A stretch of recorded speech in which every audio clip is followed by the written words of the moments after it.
આમોદ તાલુકામાં માર્ગ વિકાસને નવી દિશા આપતું મહત્વપૂર્ણ પગલું ભરાયું છે। આમોદ તાલુકાના અછોદ ગામથી વાયટોલા થઈ કોલવણા ગામ સુધી જતા મુખ્ય માર્ગના રિસરફેસિંગનું કામનું ખાતમુહૂર્ત આશરે 412 લાખ રૂપિયાના ખર્ચે કરવામાં આવ્યું છે।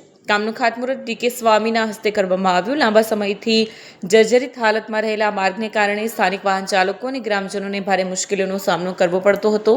ખાસ કરીને વરસાદી મોસમ દરમિયાન રસ્તાની ખરાબ હાલતને કારણે અવરજવર મુશ્કેલ બની હતી।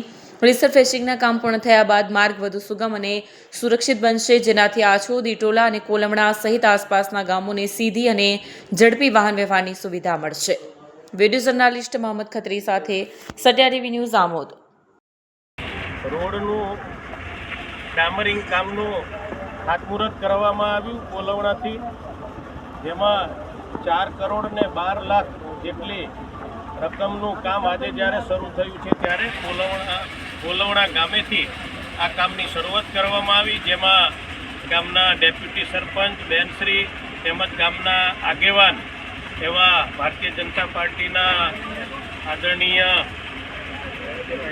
સાયરાબેન તેમજ દીપકભાઈ ચૌહાણ જેઓ ભારતીય જનતા પાર્ટીના પ્રમુખ છે, ગામના સૌ આગેવાનો, ગામના સૌ કાર્યકર્તાઓ, આ ગામની ઘણા સમયથી રજૂઆત હતી કે કોલવણા ઇટોલા આછોદ રોડ બને અને આ વિસ્તારને ખૂબ અવર જવર હોવાથી આજે જ્યારે આ સપનું સાકાર થયું છે ત્યારે હું ગુજરાત સરકારનો હૃદયપૂર્વક ખૂબ ખૂબ આભાર વ્યક્ત કરું છું કે ટૂંક સમય પહેલાં જ આની રજૂઆત કરવામાં આવી અને આજે આ ખાતમુહૂર્ત કરવામાં આવ્યું છે। તો સરકારનો હૃદયપૂર્વક ખૂબ ખૂબ આભાર વ્યક્ત કરું છું।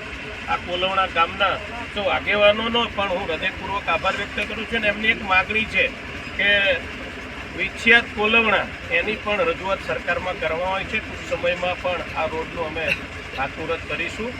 આવનાર દિવસોમાં આ વિસ્તારનો ખૂબ સારો વિકાસ થાય એવી ભગવાનના ચરણોમાં પ્રાર્થના છે। અસ્તુ ધન્યવાદ। વંદે માતરમ। ભારત માતા કી જય।